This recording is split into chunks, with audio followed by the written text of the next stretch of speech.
I'm kind of kind of like atheist, agnostic kind of. You know, I'm like an agnostic. The only reason why I call it myself that is because I can't guarantee you that there is an afterlife.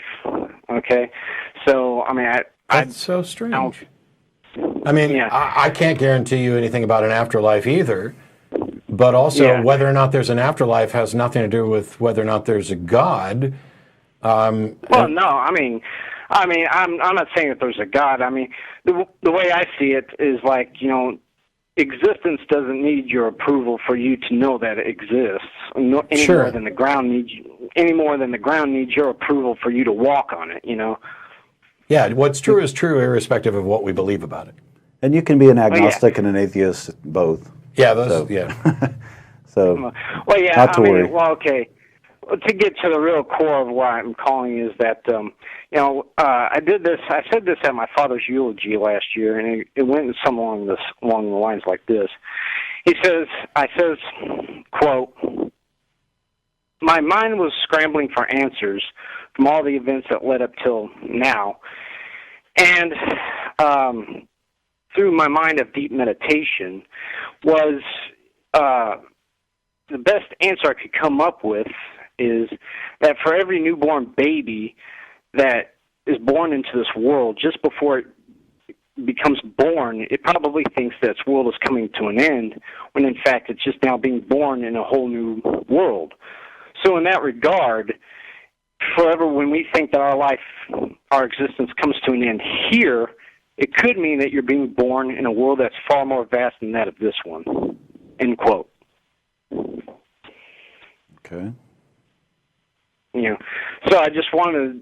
That was the end of the quote of my father's eulogy, and you know, I thought it was kind of like an interesting concept, to say the least. Yeah, it's one of those things where I could be overly pedantic and say, you've just asserted that something is possible without a demonstration that it's possible. But I think that listening charitably, what you're really saying is, we don't know what the hell is going to happen after we're dead, and if in fact there's some kind of afterlife, we don't know anything about it. Maybe it's like this, maybe it's like that. My focus is, of course, on the life that we have. If there's any sort of afterlife, it will turn out to be a rather surprising bonus. Well, yeah. I mean, I'm not saying that this is it. I mean, it's kind of like a nice thought. I'm not, you know, chiseling this in stone or anything. I'm just saying that could be one of many infinite number of possibilities. I'm not, you know, I'm not going to hold this true or anything. I'm just. I get it. I'm more picky about when I say that something could be the case, and I'll tell you why. Yesterday, I got an email from someone asking, "What are your thoughts on the Holy Spirit?" And I said, "Well, I don't believe that anything supernatural is real. I don't have sufficient reason to think that that's the case." And the guy wrote back and basically gave what he thought was a demonstration of something that he's going to attribute to the Holy Spirit. And in his email, what he said is essentially that this happened, people fall down at religious services, and that could be the Holy Spirit. In fact, he went on to not only say that it could be the Holy Spirit, but that the only possible explanation, or the most likely explanation, was that it was the Holy Spirit. I don't know how you reach the conclusion that a particular explanation is most likely if you haven't demonstrated that it's even possible, let alone what its probability is. And the possibility of saying, oh, it could be the Holy Spirit. How did you determine that? I mean, if you're just going with, if I were to ask that same person, when those people fall down, would it be fair to say that this could be caused by fainting pixies from another universe? And or some random event, you know. Yeah, I mean, but if you're okay with saying that that's possible, then I think you've reduced possibility to something that's even more meaningless than it may be. That what we really care about is probable and likely, and that's the only reason I'm picky about the language. On the other hand, if I'm at a funeral for a relative and I'm having conversations with people, while I may not have written, you know, the same eulogy that you do, I'm not going to start giving a lecture on causality and possibility and what's likely and whether or not there's a God or an afterlife. You know, that's the time to reflect on what that individual's life meant to you and the other people who are around. Funerals are for the people who are still here. And having those conversations is great. Well, notice how in my eulogy quote, there's no mention of a God or some sort of super mind or anything of that nature. So, and there was another skeptic like me that was in the funeral and stuff, and he respected my eulogy and stuff. He says that is an interesting concept. I never thought of it like that, you know. Well, and it depends how you look at it too. I mean, when you die, you have a state change, and if you're buried or you're cremated, your body, what's left of it, is going to change into some other state. So in that sense, you go on into a different, I guess you could call it a different reality. So really, there's different ways of interpreting that, I guess, if you're going to talk about what's possible. I mean, it's like the way the idea of the eulogy was to say that, we are the fetus, and just for the sake of argument, saying it does have concept of thought and comprehending information, and it understands the concept of time. It has a memory gland and all that.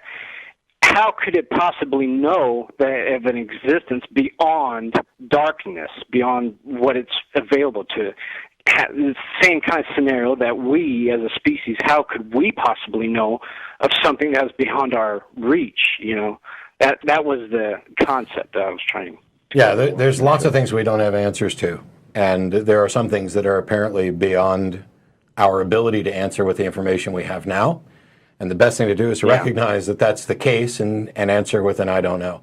I'm going to go on to another caller here in a second, Vince. But I think it's also. You guys. Thanks, Vince. It's also a really good time to mention when we're talking about death and dying.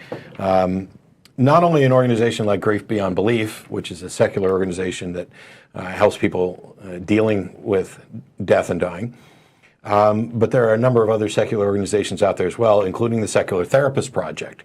So that if you're having difficulty in those areas and you're tired of being surrounded by religious pronouncements and platitudes, you can go to seculartherapy.org, I believe it is, and find yourself a counselor who's not going to try to preach at you, but it's going to, rely on real medicine, real science, and compassion to help you get through the difficult times in your life, and for people you know as well.